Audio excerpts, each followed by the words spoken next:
अशोक खरात प्रकरणात महाराष्ट्राला हादरवून टाकणारी माहिती रोज समोर येते। स्वतःला देवाचा अवतार म्हणून घेणारा हा भोंदू लोकांच्या श्रद्धेचा व्यापार करत होता, श्रद्धा विकत होता, भीती विकत होता आणि कदाचित माणसांचं जीव सुद्धा।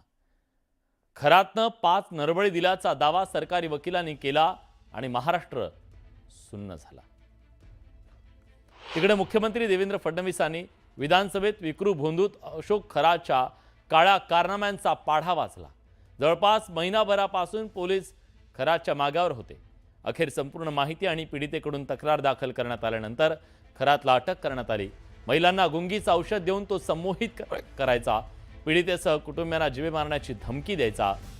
अशोक खरात महिलांवर अत्याचार करत असल्याचं समोर आलं। आतापर्यंत एकापाठोपाठ एक अशा 5 पीडितांनी विकृत खरात विरोधात वारंवार लैंगिक शोषण केल्याची तक्रार दाखल केल्याची माहिती मुख्यमंत्र्यांनी आपल्या निवेदनात दिली। आरोपी अशोक खरात याने माहे फेब्रुवारी 2020 ते दिनांक 18/3/2026 रोजीच्या दरम्यान ओकस प्रॉपर्टी कॅनडा कॉर्नर नाशिक येथे फिर्यादी महिलेस बोलवून ती एकांतात कार्यालयात असताना 30 तांब्याच्या बाटलीमधील मंतरलेले पाणी पिण्यास देऊन धार्मिक विधीचे नावाखाली वेळोवेळी फिर्यादी यांच्याशी शारीरिक संबंध केले। यातून फिर्यादी यांना दिवस गेल्याने अशोक खरात यांनी गोळ्या खाण्यास देऊन फिर्यादी यांचा गर्भपात घडवून आणला।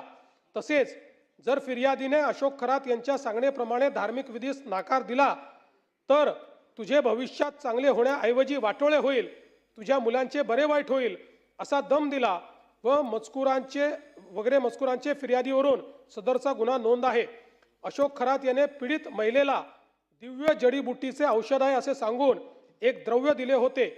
सदर द्रव्य पीडित महिलेला सोमवार दिनांक 23/3/26 रोजी तपासकामी हजर केले आहे।